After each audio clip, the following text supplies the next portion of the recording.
You fool! Warren is dead.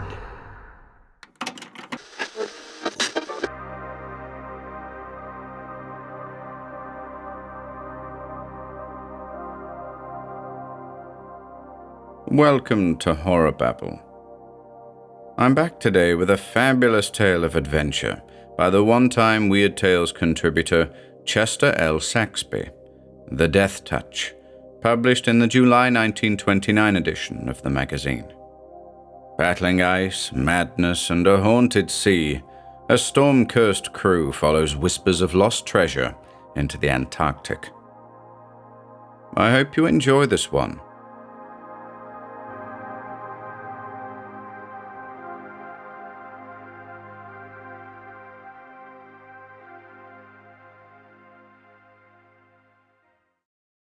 The Death Touch by Chester L. Saxby. 1. The devil is in Cape Horn for men that sail, and if it can't get you one way, it will get you just the same. It isn't just the wind either. The wind had done enough.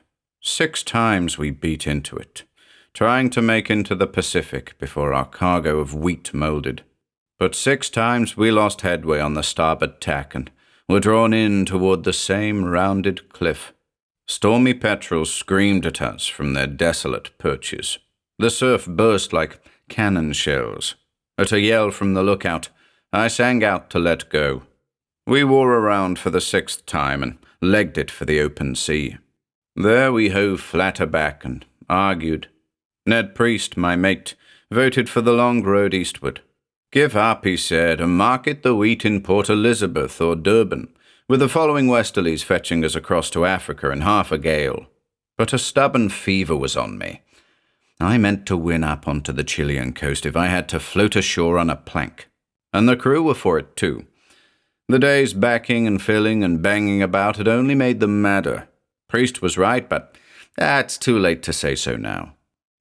We waited for a lull and tried it the 7th time. 10 miles of sea room we put between us and the rocks before we came up into the wind's eye and dug into the crests. The sun went out in murk. The petrels deserted us. It began to snow. Ice had formed on the rigging and weighed us down by the head, so that there was no steadiness in the wheel. That is the only explanation I know for getting off our course. Certainly we made more southing than westing. Some say that a strange current sets toward the frozen lands. Priest swore it had pulled Yardley's Rambler into the polar regions, but that was sailor talk. The Rambler had disappeared most of a year ago, being last sighted a goodish way south of the Cape. Priest was merely playing a shrewd hunch, as it turned out, for sure enough we got trace of Yardley very soon. Whatever happened to queer my navigation, the first reckoning I was able to get, which was on the 3rd day when the snow stopped falling, showed us to be in latitude 64 degrees south, with loose ice floating about. Something devilish in that, almost as if the compass had quit. I watched it for an hour. It was jumpy, as if something besides the magnetic pole was pulling it. Priest growled, "The wind's dropping. We'll never get out of this."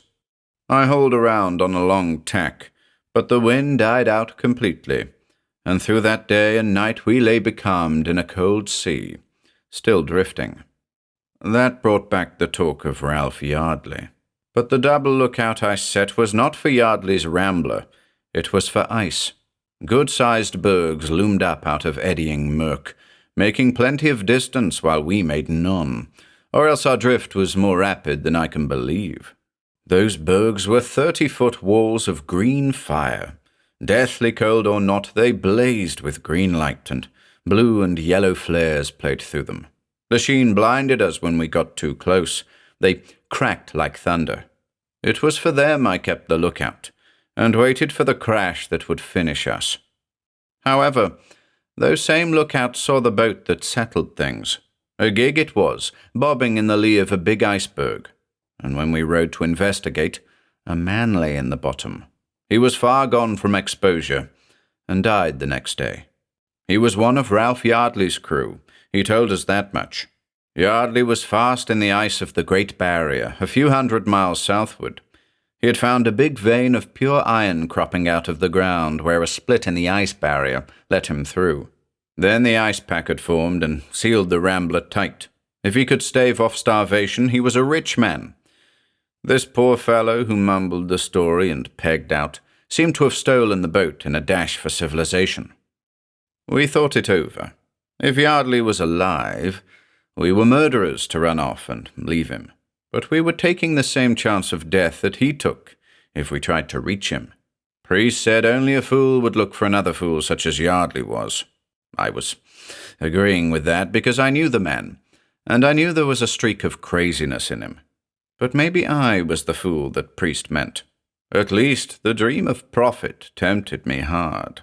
Under our hatches the wheat was mouldy and foul. We had shipped too much water to save it. I faced a total loss whatever port I made. Out of sympathy for the Rambler's desperate plight, the crew were for making a try at the barrier. Maybe I talked up the money side of it rather strong, too. We headed into the south on the first fair wind we had had. I thought that was a devilish circumstance, this ending of that wind to blow us into the deadly reaches of the frozen silence. In a little while, the compass ceased its jumping and lay steady. We steered squarely on the mark and came to a sheer face of ice that appeared to be hundreds of miles long. It was the great Antarctic barrier on the rim of the polar continent. For a day and a half we sailed along it without finding a single break, like the wall of China. And then suddenly it fell away, giving the picture of a Norwegian fjord, rock-bound. It was a bay half a mile wide, frozen over. In the middle of it rose the masts and yards of a windjammer badly listed to port and partly thrust up onto the humpy ice. We ran across the ice and read the name on the counter, Rambler of Boston. The boys cheered and swarmed aboard. One look sufficed. Her sticks were sprung. Her deck had buckled and burst open. Bulkheads were ripped. She was a total wreck. Not a sign of life remained. If her company was not all drowned, they were dead of cold somewhere. We had come too late. The picturesque, harum-scarum Ralph Yardley was no more. It gave us quite a shock to see this hulk without a vestige of man on her. It didn't seem right that nature had spirited away her victims and buried them. I think we all kept our eyes open pretty wide as we fanned out over the ice on the trail of food. We had to have food, fresh food, and the place was a storehouse of game. We went after it. Gulls everywhere, guillemots chirping, clumsy, shapeless seals staring at us with big round eyes and not moving, half asleep. Penguins approaching in a stately procession, bowing and scraping, all dressed up in their white shirt fronts. They grew wary later. We were walking right into their stone nests. We climbed the cliff to look for birds' eggs, and, because we were staring so hard for something else, we found it in a crevice. It was the body of Ralph Yardley, frozen into the ice. The spring of the year this was. The ice on the bay was honeycombed, and the snow was melting off the rock ledges of the crevice. Otherwise, we never would have seen the body. The snow would have concealed it. But now the body was encased in a solid block of ice as clear as crystal. There was no recognizing it as Yardley then. Still, it was a human figure, the only one we saw. We began hacking. Priest came running and shook his head. "Leave him," he said. "It's a proud grave with a glass cover. Clear out while we can. Don't go poking about." I disagreed. There's bound to be some writing on him, some facts. "Facts that killed him," Priest barked. He was angry. "Greed's eating on you. Better not to know too much. Yardley was always a liar. Leave him be." That was a hard way to talk of the dead. I wanted to know about the iron mine, I admit. So did most of the others.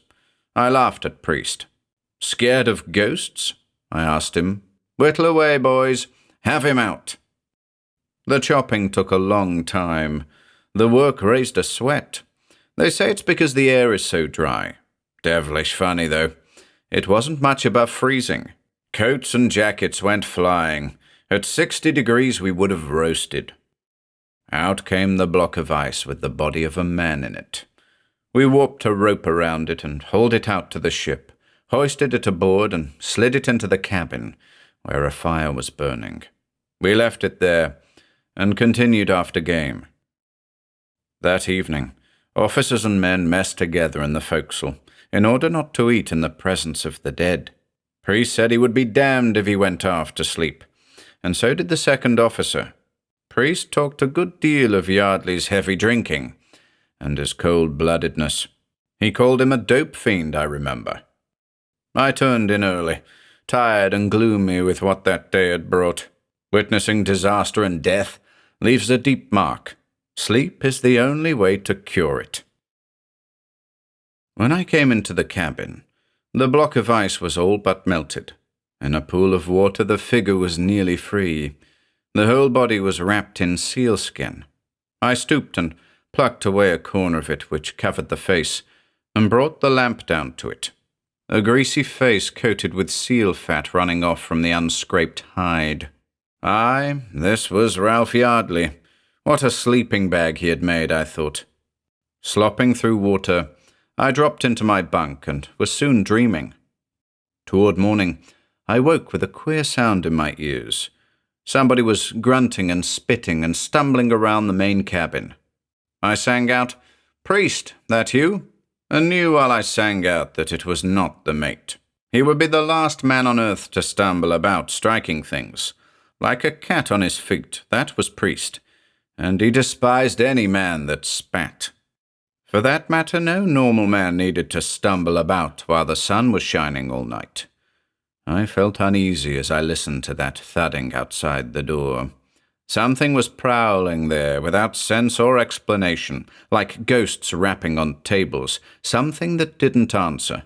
Besides, I recalled somebody I had known who was always spitting. That somebody was now a cold corpse lying stiff and stark and done for. He wouldn't ever spit again, unless his ghost had the power to do it. I got up, shivering like an ignorant sailor. Bang! A set of knuckles struck the bulkhead. Shuffling boots, too heavy to lift. A choking cough. I stood at the door, afraid to open it, just because I couldn't explain a common noise. My memory was frightening me. Too much talk the night before. Others had the same memory. Suddenly I laughed. They were playing a joke on me, knowing what I knew. I laughed, and then I grew hot with anger. It was no way to treat the dead. I flung out into the cabin and stood with my fists drawn up. "Whoever's doing that, I'll teach you to be decent. Bear around here," I bawled at the tall, bulky figure shambling toward the companion steps. It was hazy with smoke from the stove, hazy and warm and close. A smell hung in the air, a dank smell that instinctively made me bristle. Some smells belong in certain places, and this was a faint odor that wilted flowers give off, and moss that is ripped from tree roots. Not much of a smell, but I think if a dog had been there, it would have laid back its ears and howled uncomfortably. The figure had not turned around, but was still lurching toward the door. I started after it, and brought up, searching for the body. The skin of a seal I saw. It had nothing in it. Like the shed hide of a muskox, it sprawled there. My teeth chattered when I saw that. And then the figure turned on me. It was too big for Priest, and Priest was the biggest man aboard. The face glowed and gleamed. So did the hands that flapped as the creature walked. "Rum! Gimme rum!" came from the leering mouth. Closer, closer the figure staggered. It was but a yard from me. It was dark and dirty grease that streaked that face. It was seal fat. "Yardley! Yardley!" I knew him. I pushed him off. I snarled at him. His knees gave way, and down he went, mumbling. When he did that, I got a bit of second wind, seeing him motionless as he should have been. In a daze, I fetched a flask and stepped up and struck it between his teeth. His fingers reached to clutch it, and they were as cold as icicles. He downed all he could, and let the flask fall. For 3 minutes neither of us stirred. Then he began to jerk in every muscle, the way one does in a convulsion. That ended, he sighed. "Feel better," he said. "Worst spell I ever had." He spoke as if his mouth were full of porridge. Must have got frosted bad. Fingers and toes numb. I sat down at the table, weak as water. "Yardley," I told him in a wobbly voice, "I swear to God you were dead, frozen in a cake of ice." "Whiskey heart," he answered. "Lays me out cold, days on end." "Cold? Embalmed, I tell you. Must have been weeks in that ice." My head went round and round. He checked me. "What day is this?" Vaguely, I babbled something about October. He glared at me. "Not October. August. Don't I know it's August? Where am I?" I jumped up and circled around him and spilled onto the deck. I let out a roar for Priest, for anybody. 6 men came running. The scuttle opened on the rest of them. They crowded the door. I hauled them in with all my strength. They crowded back and stood jammed. They were worse scared than I was. Ralph Yardley rose to meet them. He swept up the gingham tablecloth and wiped his face and hands and grinned and spat. His lips were blue. His eyes were deep sunk. He saw Priest shouldering in. Priest, at least, was not afraid. They faced each other. "Hello, Ned. Don't you know me?" "Aye," replied Priest slowly. "I'd know you in hell, and that's where you've been. We should have left you there. You're a dead man, Ralph Yardley." "Any's the time I've been dead," croaked the other, "but never so cold. Catalepsy is the name they give it. Walking with angels. Beauties they were." "How long?" asked Priest. "You never breathed through that ice." 2 months, I said. "August, he thinks it is." "You can't do that," persisted Priest. "It's against nature. You're dead, I reckon. But you don't scare me, Yardley, miracle or not. Hold hard, boys." But they couldn't hold hard. Somebody got his breath and plunged for the deck. Like bleating sheep, the rest ploughed after him, tripping and sprawling. The door rocked shut. The 3 of us were left alone. "Look here," said Yardley. "I'm right enough. You mustn't go saying I'm dead. Suspended animation, that's happened before. It's happened with me twice." "Listen," Priest objected. "The ice sealed you in, 4 inches thick over your face. You couldn't possibly breathe. That never happened before." Yardley laughed. "They put bodies in airtight coffins in vaults, and later on they find the clothes torn off 'em. I'm alive, Ned. Feel me." "I don't want to. Have it your own way. What were you doing here?" "Found a fortune underground. Iron mine. I'll tell you about it. Discovered it by accident when I was climbing over the tundra. The earth fell in with me, and I slid through an opening into a cave.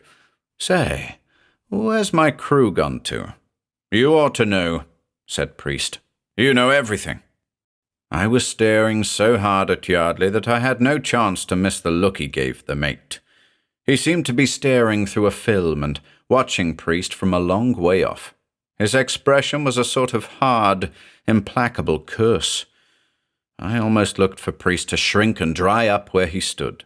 There was hate between them, but Yardley's hate curdled my blood. I figured that there was not enough fire in him to work him to rage, or else having been over the edge of the great beyond, he knew how useless and silly was human anger. His old hate was nothing but a bad memory, and in a calculating graveyard fashion he would make Priest pay for it. "Well," he said, "this cave was not deep to start with. I walked on and on. It got deeper and warmer. I saw a light reflected from above. That was when I reached the main chamber. The sun shone down off the ice through an open shaft. Another shaft went below. An old volcano, maybe, heating the place.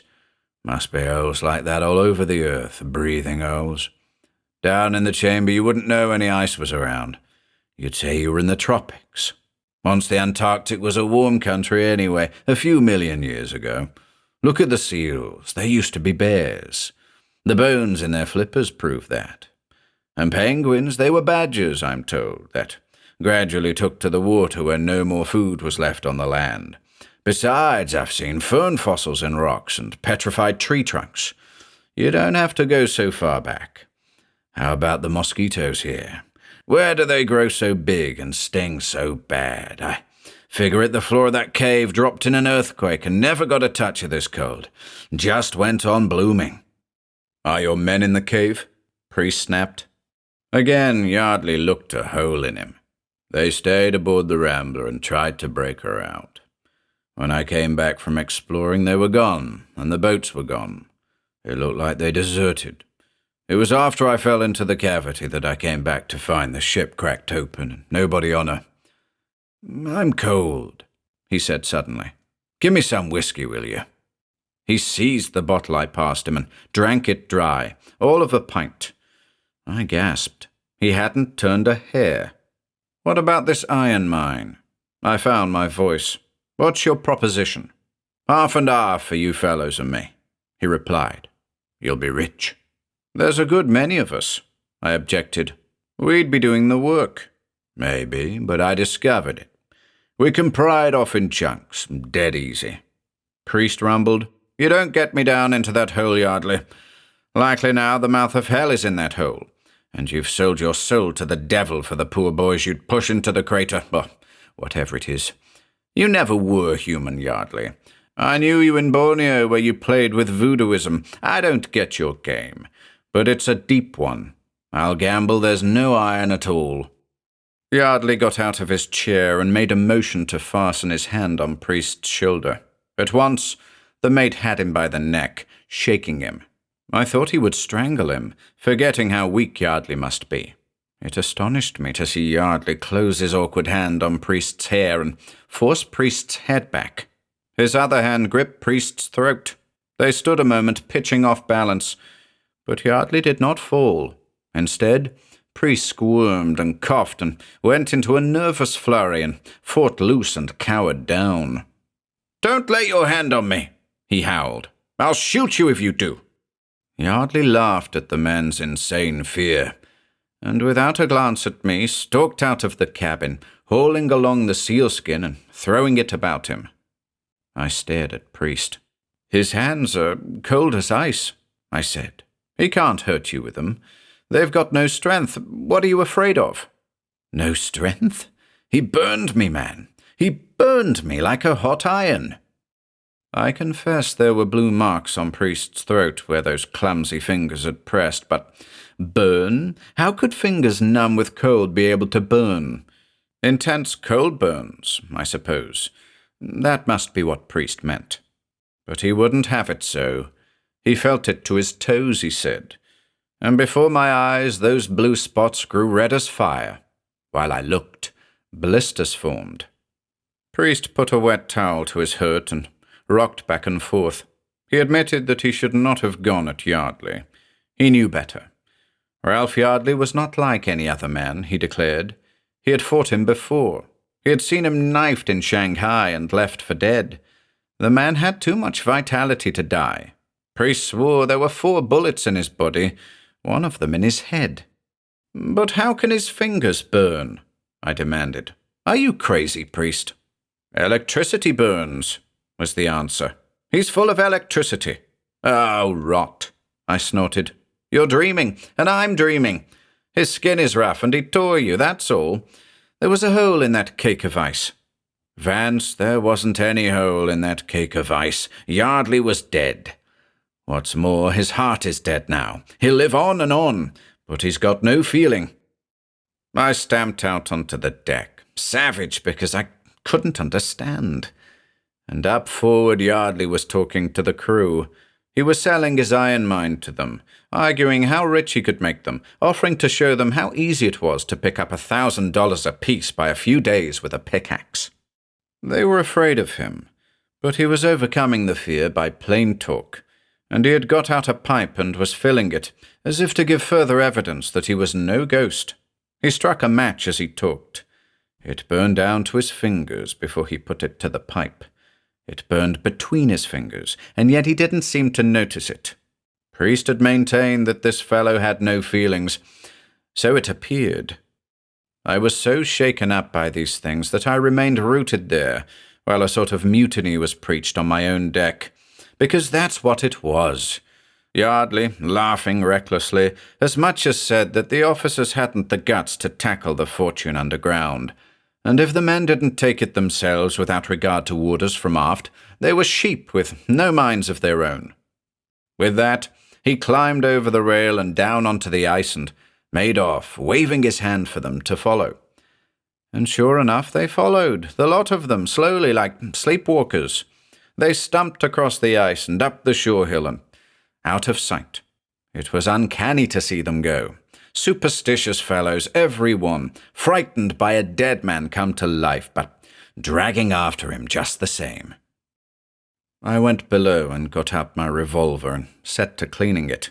What I wanted of it, I don't know. Self-protection must have been in my mind. Priest sat watching me and drawing in his breath as he touched those blisters of his. I had nothing to say to him. The gun had got rusted from long disuse. It took me a good while to rub down the rust spots. Then I loaded it, put it into my pocket, drew on my coat and mittens and cap, and pounded off across the ice. 2. Nobody was in sight at first. All I followed was footsteps in the sugar ice, footsteps leading up over the hill and through 2 gullies. At the end of the second one, I made out 3 or 4 figures bunched in front of an overhanging rock. In that moment, one of them passed out of sight. In a couple of minutes, another disappeared. Yardley's cave entrance was narrow, I concluded, and he could take only 1 man at a time. When I arrived, the coast was clear. A warm breath blew in my face, wafting out of the space underneath the basaltic rock. A rope had been moored around a big boulder at one side of the crevice, and led into the darkness. No guts aft, eh? I set both hands on it, and crouching, started in. I went slowly, pausing 6 times to listen and wonder. It was dark. I was on a slippery skidway that might end in nothing. By degrees it dropped off through a succession of landings until it reached a considerable depth. Then it straightened out into a gallery with many turnings and twistings for 200 feet or more. The walls were as smooth and cool as a dog's nose, but not cold. Indeed, the air grew mild as milk as I groped in twilight. The rope had stopped at the beginning of the gallery. I had nothing to follow after that. The gallery stopped also. It was a blind alley. I went back to the foot of the descent and tried another avenue, but I had no better luck. 3 times the result was the same, yet I could hear a confused echo of talking at no great distance. I sang out. A voice answered me. A second voice blended with it. I stumbled onto 2 men who, like me, had gone wrong and failed to find the main body of the crew. There was no use in chancing the black passages any further, I argued, when we had no light. It was better to go back to the entrance and wait for the others to come out. So we struggled back to the light by great good luck and went hand over hand up the rope into the sunlight. We waited there till the cold got into our blood, but nobody appeared. The men grouched because they were losing a share in the iron. I said I didn't smell any iron, but I smelled gas. I'll be satisfied to get those lads back safe and sound. And I headed for the ship. I wanted Priest's advice, but he was in no shape to help. He was drunk. That was odd. Of all men, Priest was the least likely to get drunk, or even to take 1 drink. Yet he was sprawling over the table with a bottle at his elbow. He blinked foolishly. When I stormed at him, he began to shed tears. "I'm sick," he muttered. "Strength's gone out of me. Can't get warm. Did for me, that's what. Dragged it out of me. Weak as a baby, that's what I am." No more than that could I extract from him. It was all he knew and all he would talk about. Yardley's fingers had drained him, he kept repeating.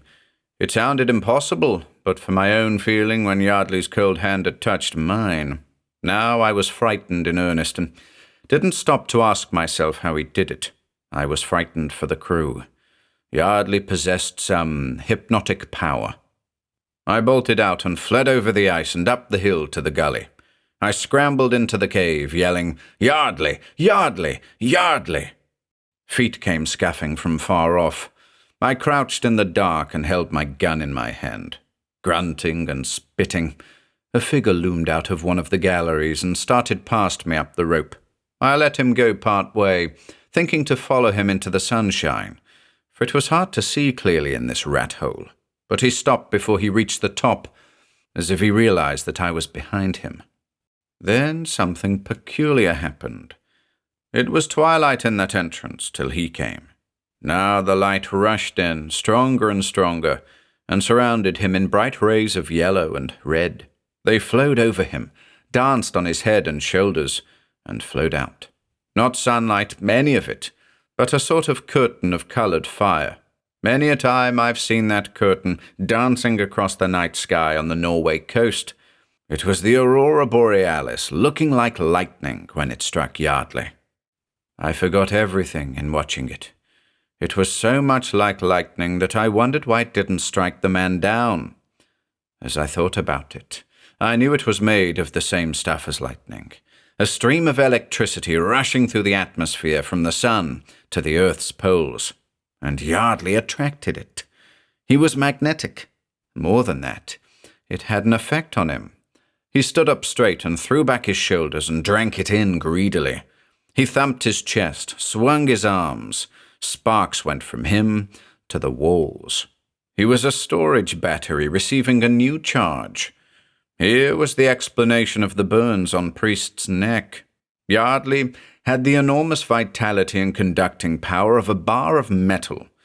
It must have kept him alive in the cake of ice when other men would have been congealed in 5 minutes. From being frightened for the crew, I became filled with fear for myself. He had turned and was coming down. The rays grew dimmer as he put the outer world behind him. They flickered toward him, but no longer reached him. "Who's there?" he demanded. "Who called me? Speak up." I shrank back. "I took the wrong turn," I said. "Lead the way in." "Oh ho, it's the captain. Give me your hand. I'll lead you." An electric flashlight played on my face. I stared into it. "No," I said. "You won't touch me. You see this gun?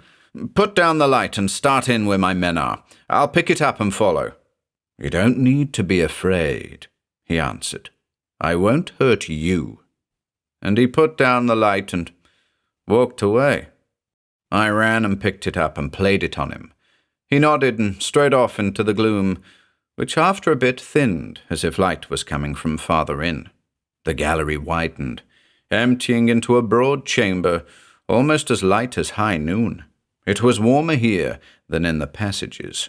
In the rock ledges grew tufts of tall, pale grass and little stunted trees with half-grown, colourless leaves. I heard a tinkling spring and saw a pool of water at one side. I saw more than this. On the edge of the pool my men were sitting and lying in attitudes of comfort. The sight relieved me, and I sang out to them. Hardly a head turned. Not one raised his voice. I bawled at them again and went to one and clapped him on the back. I got no response. Heaving him around, I looked into his face. It was the face of a sick man, pallid, lost to all interest, without much sense in it. I sprang to another and gripped him by the arm. His teeth were chattering. Angrily, I faced Yardley and accused him. He shook his head. "You've been listening to Priest," he protested. "Ned Priest never liked me. But ask these jacks if I hurt them. Why should I? Who'll take out the iron if they don't? What's wrong with them? Tell me that." "The same thing that's wrong with Priest," I barked. "The very touch of you curdles the blood. You put your hands on 'em. That was enough." "Yes, I put my hands on them, easing them down the rope. What of it?" "What of it? You've killed before. I know stories of you." "Maybe I have. I get mad quick. And don't you bait me if you're wise. But these boys, I never struck one, nor wanted to. I helped each one down the rope, and something came over them, and they slumped down like you see them. Look here, what I've done in the past is over. There's a fortune here, but 2 men can't dig it, and 2 men can't sail a ship through icebergs. That's pure iron." He pointed to a red streak inlaid in the rock, a mammoth vein, and I thought now that I could smell it. But I was not concerned with iron. The fate of a ship's company appeared to be settled. Life was playing a horrible joke, burning men in the frozen Antarctic. It could not be doubted, for I examined the skin of these apathetic faces, while weakened arms tried to push me away, and every face had tiny blue spots, or if not the face, then the arms and the hands. I was afraid to give them first aid. Artificial respiration might overtax the heart and rupture it. In a rage, I confronted Yardley, who had dropped down on a boulder and was staring at his hands doubtfully. "I'm going to the ship for brandy, and you'll come too," I told him. "Brandy, aye, let's have brandy," he growled. "Not you. I'm taking you so you can't do any more harm here. Get up." "Go careful. I get mad quick," he warned me. "I'll have brandy too." "Will you? I'd be wasting it," I flung out harshly. "You're dead." He gave me that blank look he had given Priest. Suddenly I thought I understood what that look meant. He seemed to be wondering if I was right.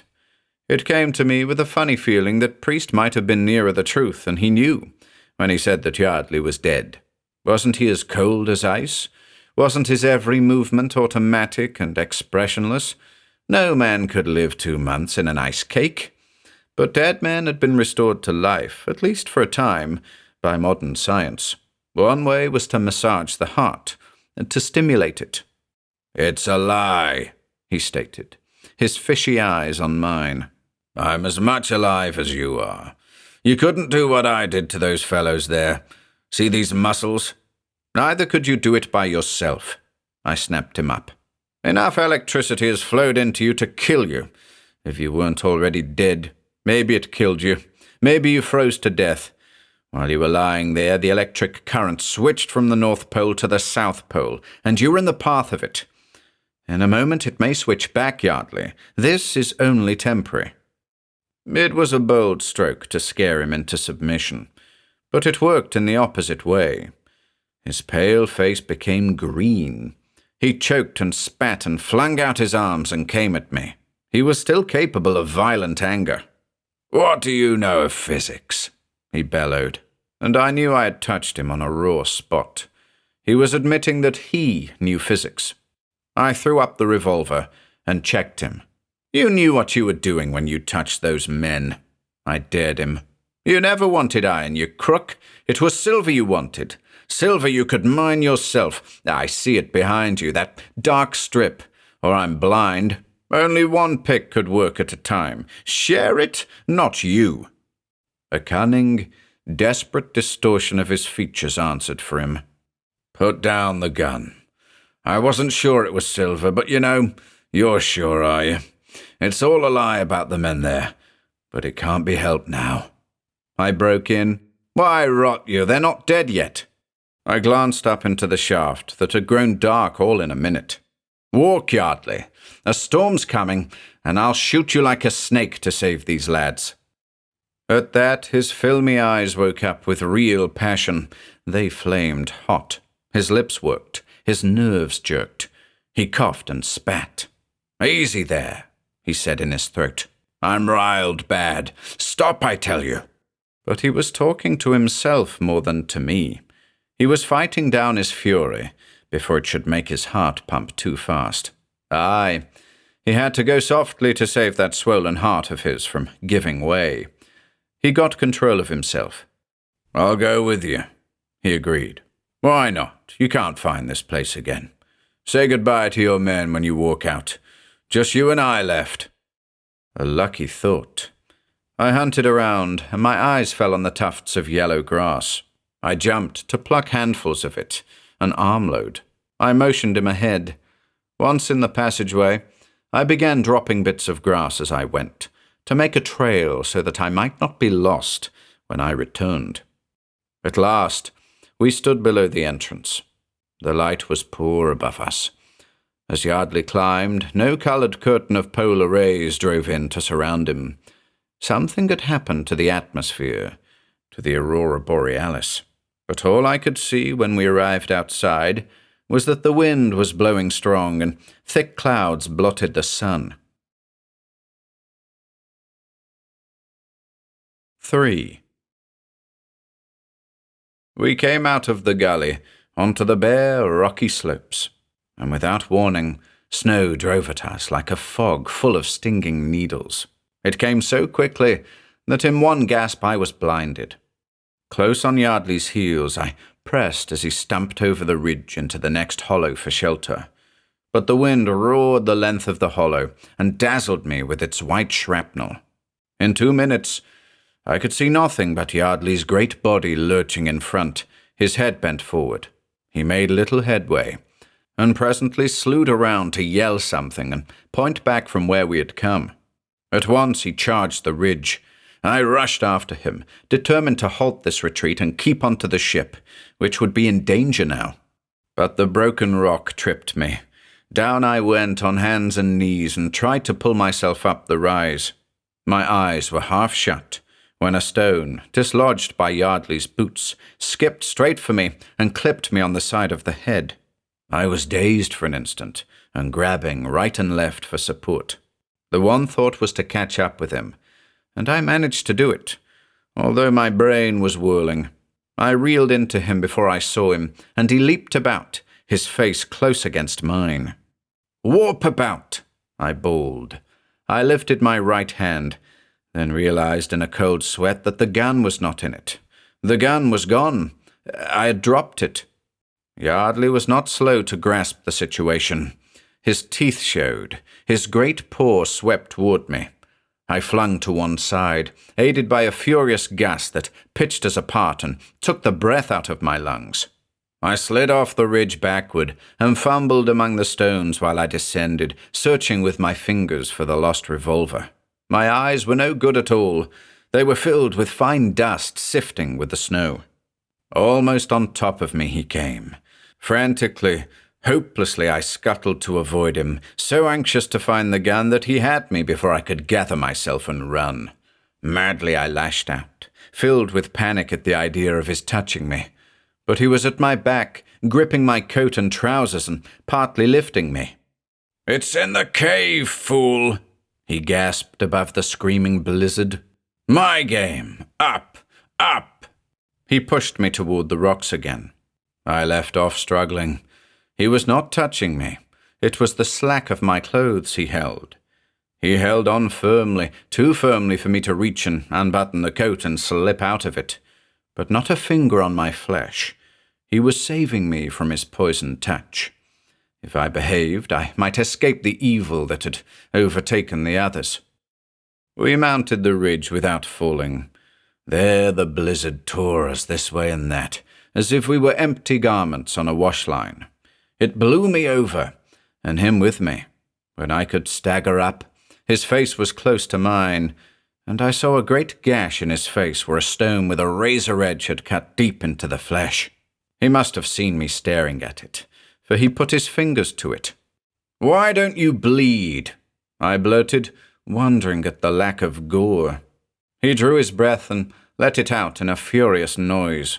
Yet he nodded as he yanked me after him by the clothes, dragged me into the gully again with unerring instinct, although I was completely lost, and found the cave when any other man would have missed it a mile.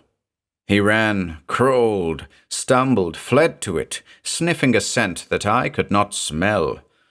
I know now that it was blood he smelled. Blood his bloodless veins called for. He gabbled while he tore on. At the bottom of the slide we fell apart, but his wild gabbling kept me plunging after him in the black passage without the need of the grass tufts to guide me by. We were quickly spewed out of the dark into the light central chamber, where the men still hunched about the pool. He made straight for them, charging like a bull. I had no idea what he was up to, But I reasoned that he meant them harm, and that is why I yelled with all my might and hurled myself at his legs. He went down. The faces of the men lifted and turned to us. Pale? They were more than pale. They were white as alabaster. They were faces drained of life. Lying there, grappling Yardley's legs and roaring for help, I saw more than the pallor of those faces. I saw a cheek, a neck, an arm ripped as by a jagged weapon and oozing dried, caked, blackish stains. I raised my head and stared harder. Each man wounded by the same identical means, and I knew. There could be no mistake about what had ripped that flesh. Those were the double marks of teeth, teeth that had fastened on, a mouth that had sucked the pulsing stuff of life. Wild though this thought was, the evidence convinced me. Yardley's frozen blood was water except for the blood he could draw from others, and he had drawn it. He had rushed back for more when he found how little he had left. All this raced through my mind in a few dreadful seconds. Then the feet I was clutching began to double up and Yardley's upper body to double down. In a moment he would have me and put those killing hands on me. There was probably enough electric current in them even now to sap my strength and make me like these others. It would be my blood first. He was too strong for me. But these forms of men that had been poor flies in his spider web had started to move. Dopey and anemic though they were, they had heard an officer roar, and they were briny sailormen to the core. They appeared to be in a dream, not knowing rightly what it was all about, and some could not stand, but crawled. Like the corpses in The Ancient Mariner, they came at the pace of a crab, while I holed at those legs to keep out of reach of those hands. And when that devil Yardley did grasp at me, it was my hair he seized and not my skin, as if he would save me if he could. He pulled. I bore the blinding pain as long as possible, before I gave up trying to break his foot with a toehold. His hand clamped on my back. His voice snarled at my ear. "Don't get me mad, you bilge rat. I'm saving you. The silver for us two that can work the ship. Avast now, leave 'em to me. Blood, warm blood." I cursed him and pitched about, driving my knee for his groin, making him keep his attention on me. For those wobbling, flabby fellows were dragging nearer and nearer. 3 yards, 2 yards, he let out a terrible noise. He had seen them. Letting go all caution, he went for me. His left hand swept over my face toward my throat. I yelled again, and then they were on him, a slow-moving wave. Not a hand among them could have squeezed juice out of a tomato. Not a ray of hope lived in their gaunt faces. But somewhere inside of them was the call of vengeance. They flopped across him and pinned him down, and others flopped across them, and still others clawed up onto the human heap to sag like rag dolls. Nothing but dead weight to fight with. Yet I thought for a while they would surely smother him. The touch of him they never shrank from. They were throwing themselves away, all that was left of them, squaring accounts with me for having deserted the ship. But they played into his hands. At the bottom of the press he was surely taking toll. I knew and shuddered at the picture of that beast in his inhuman appetite. I was right. The pile began to sway. Man after man fell off, powerless to cling. Not that they weren't an enormous load to cast off. It took a giant strength to do what Yardley did and to get out from under. He made it at last and got up, trembling from the exertion. He looked as haggard as they did. I crouched to spring. I had my fists. If I could knock him out, the job was done. He was looking toward me, too. Was he? Past me, rather. I chanced to glance behind me. Ned Priest stood at the edge of the light. Ned Priest, drunk. No doubt of it. He swayed and barely kept his feet. His eyes were red, and the lids drooped. He had a candle. The fellow I had found lost in a blind passage was at his elbow. He and the grass tufts had guided Priest to us, but he was drunk. Priest was drunk. Just the same, The whiskey served a purpose. Past me he stumped and reeled, ignoring me. I saw a knife in his other hand, the cook's carving knife. He had murder in his heart, along with the false courage of the burning liquor. "You, Ralph Yardley," he trumpeted. "Dog me, you scum, you'll answer for plenty. Back to the grave, you mouldy ghost, you and your Borneo witchcraft." And Yardley stepped back. Out of the welter of limp men he retreated slowly. Priest lunged after him. I gripped his arm and demanded the knife and cursed him for a sot that could not strike straight. But he shook me off. Into the pale shadow surrounding the far margin of the pool, Yardley backed, into the darkness of another antechamber, leading God knew where. Suddenly, he was out of sight. Tripping over his own feet, Priest was after him and into the rift, which, when I reached it, I saw was not too dark to make out shapes. And if the chamber behind us was decently warm, the passage ahead was all but hot. The air coming out of it felt like a dank human breath. "Stop!" I cried out to Priest. "The place is foul. It's a trap. Stop here. He's got to come out."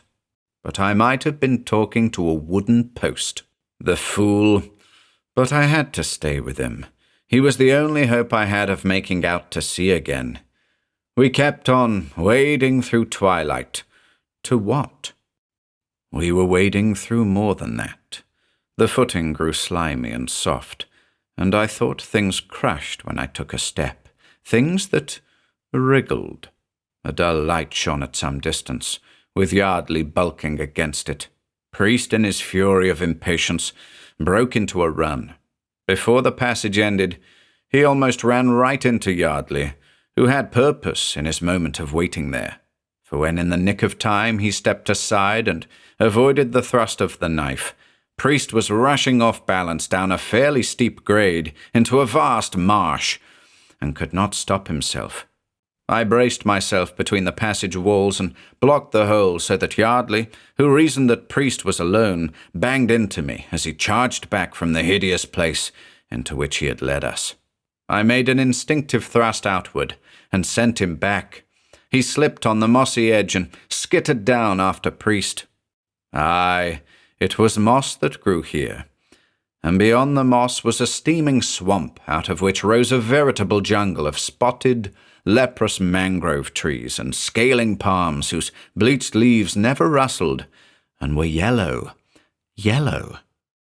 In that swamp, fuming with humidity, other trees had fallen to rot away, as other things were rotting away.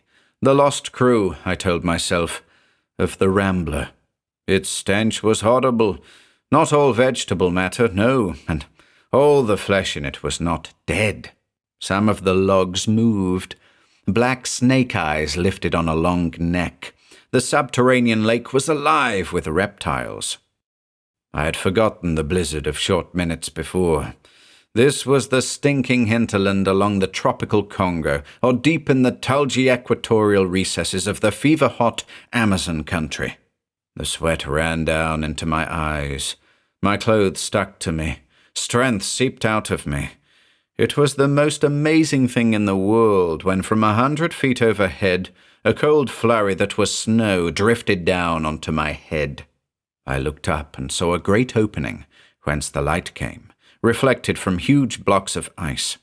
The Earth's extremes of climate prevailed here, 100 feet apart. I breathed deep of the gusts of bracing air. Then out of the mists below came the baying voice of Priest. It was the desperate voice of fear. He was bellowing hollowly and slashing with the knife. Something had got hold of him.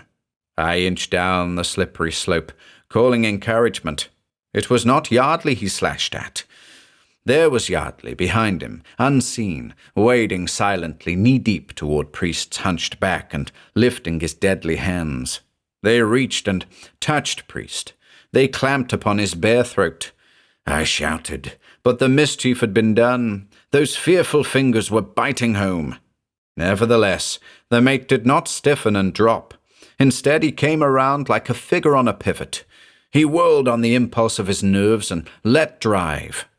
The knife took Yardley on the ribs, bit deep, and broke off, a mortal wound in the lung. But Yardley was not mortal.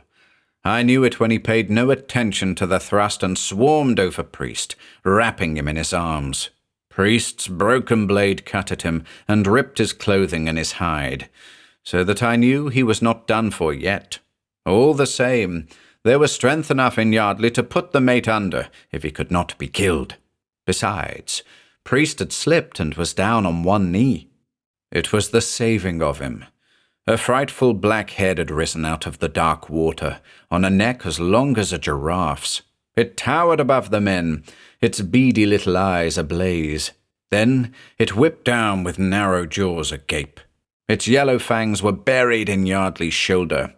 A jerk, and Yardley was lifted into the air, screaming. He released Priest and flapped his arms and snatched at nothing. A while he hung there, giving Priest his moment to splash crazily shoreward and claw up the mossy bank. I pulled the mate to safety and stared at the awful picture below. While I held my breath, those venomous jaws bit through and dropped the body of Yardley into the mire. A chunk as big as my 2 fists was torn from him. He thrashed there, in a death flurry, I felt certain. No, he was up and beating toward the bank, his pasty face wild with fear, the strange life in him carrying him on. Slipping, clutching up he came, unquestionably mad with terror.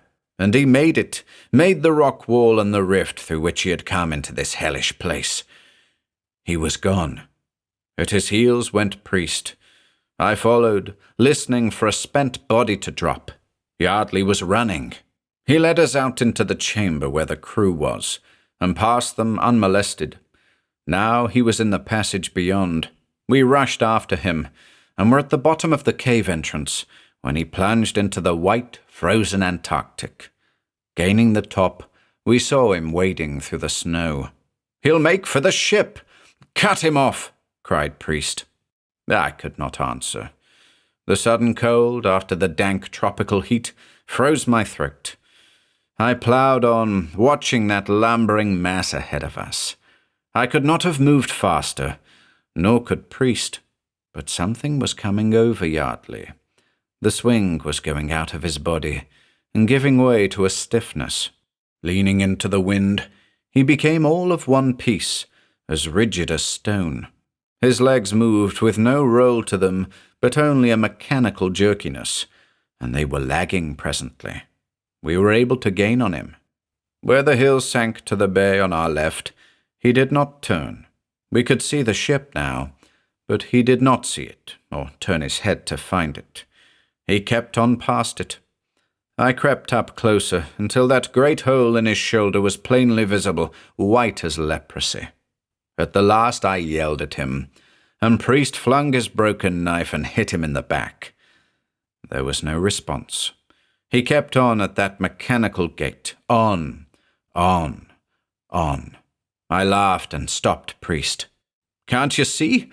He's frozen," I said. "He doesn't know what he's doing. He'll go on and on until—" Priest's bloodshot eyes met mine. "Until what?" he demanded. I had no answer. Until he was dead? Let electrical science explain how he was alive at all. But electrical science would never know. "There's maybe half a crew to save," I said, and turned around. But we were held there in spite of ourselves, our eyes on that single moving thing in all the vast motionlessness. It dwindled to the size of a penguin, and then to a mere speck. Beyond, it was nothing but polar silence.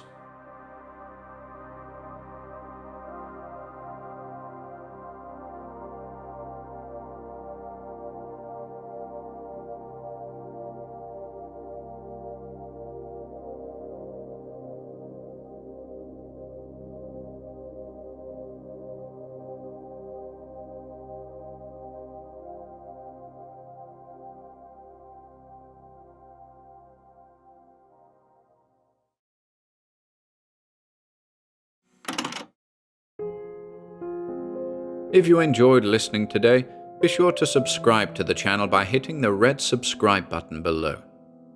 After doing so, click the bell icon next to the subscribe button to receive new content notifications. If you'd like to support our work and receive exclusive perks, consider becoming a channel member by clicking the join button below. To support us in other ways, see the video description for links to our Bandcamp and Patreon pages, our merch store over at Teespring, and further information relating to our releases on Audible, iTunes, and Spotify. And until next time,